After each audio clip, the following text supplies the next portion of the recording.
Hi, I'm Rob. And I'm Quan. And this is Escargot, our newly converted high-roof Ram ProMaster. We decided to get the shorter 136-inch wheelbase because it fits in any normal parking spot, and we wanted the option of parking anywhere.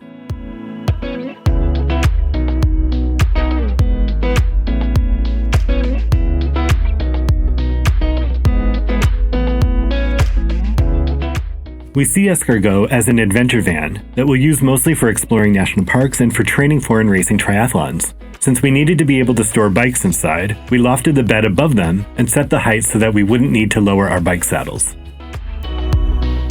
That left a small space open for a kitchen galley, plus a little bit more for a bench.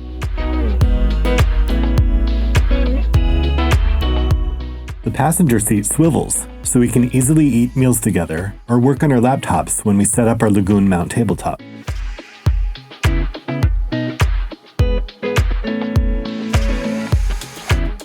And when we're driving and want it stowed away, it tucks in neatly next to the kitchen galley.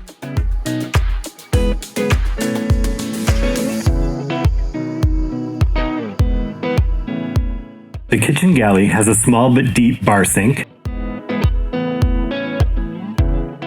a teak butcher block countertop, and a refrigerator. The slide-out refrigerator can easily fit a week's worth of groceries.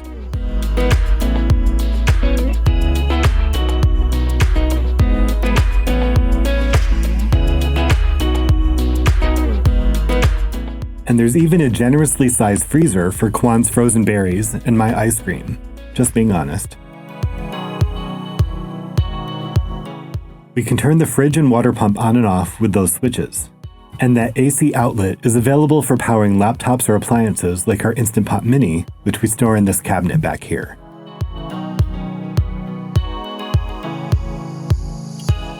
We store glasses, mugs, and an electric kettle in the top drawer, and all of our drawers are soft closing. We also have locking latches everywhere, so we don't need to worry about doors flying open when the van is in motion. We have utensils in the second drawer, a drying rack and mat in the third,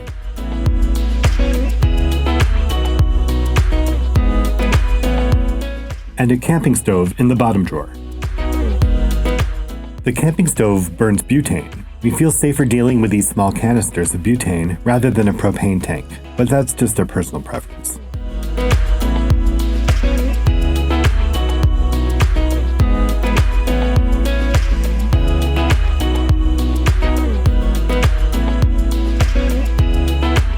Under the sink, we have a large jug to capture gray water when we're parked somewhere where dumping isn't allowed.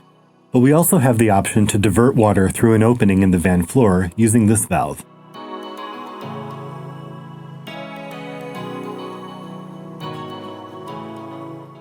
We can also fit 2 tiny bins for trash and recycling down here, which you want to empty pretty much every day to avoid smells. Behind our world's tiniest backsplash, we have a C.R. Lawrence awning-style window, which enables us to leave the window open even when it's raining.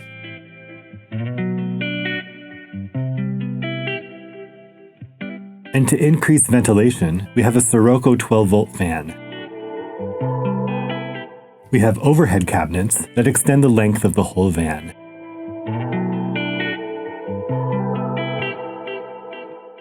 The cabinets stay open beautifully with Bloom lift struts.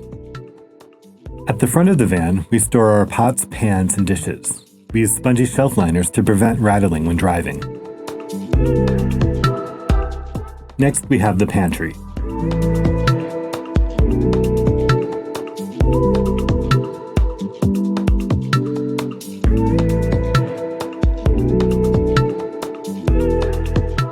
And in the last 2 cabinets, we store our clothes and toiletries.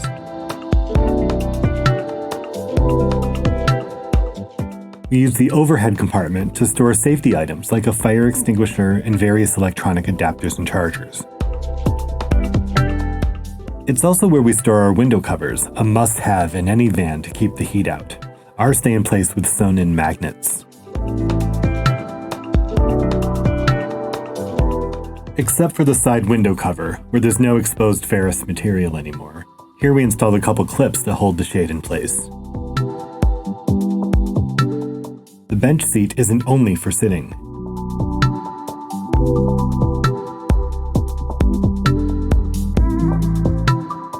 It's a step stool for getting onto the bed. And it also houses a flush-enabled porta-potty. We went with the porta-potty for simplicity's sake. We find that it's usually pretty easy to find restrooms where you can do your business.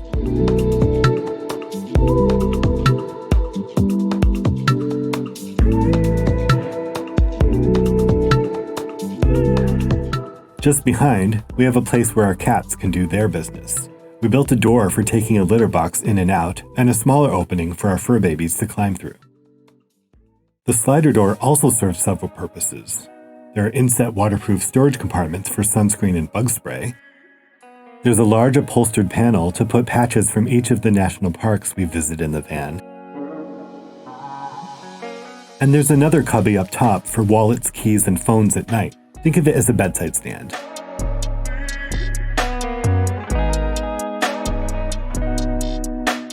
Phones and other accessories can be charged in this DC charging panel, and dimmer switches control the overhead lighting. Around the corner, there's a switch for turning on the AC power and monitoring the battery. And we have another storage cubby, which is deceptively large despite the small door.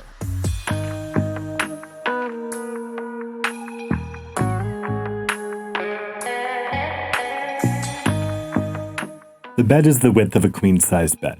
The mattress is a custom 7-inch foam mattress, and it's super comfy. Because the mattress is slightly shorter than a queen bed, we built these little inset cubbies into the wall, which make it possible for me to fully stretch my legs out, and I'm just over 6 feet tall. The mattress sits on this webbed plastic pad that allows air to circulate under the mattress and deal with unwanted condensation.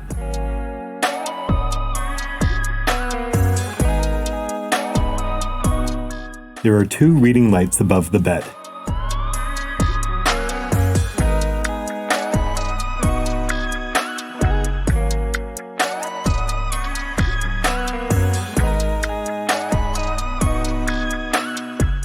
Each equipped with 2 USB ports. And we have 2 more fans in the rear. First, a Max Air roof fan, which can pull air in or push it out. It's a lifesaver when cooking and when trying to keep cool at night. And another DC fan for additional ventilation. Moving to the back of the van, we have what's known as the garage. This slider drawer can easily hold 2 bikes, bike tools, and even some camping equipment. On the sides of the storage area under the bed, we have electricity on the right and plumbing on the left.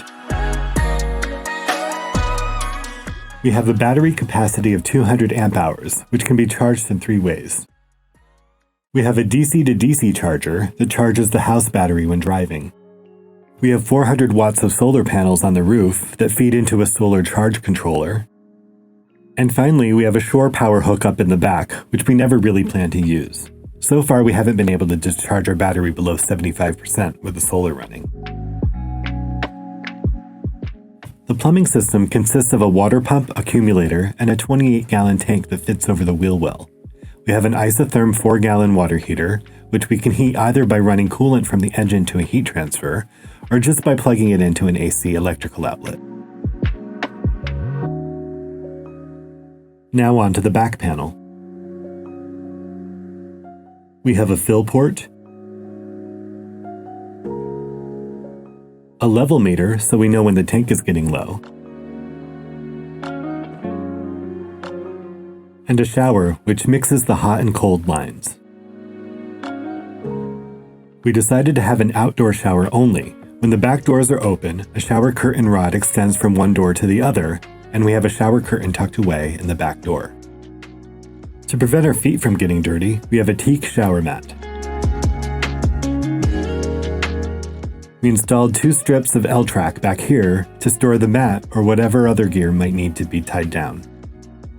Waterproof cubbies in the back door are useful for storing toiletries, as well as the shower curtain.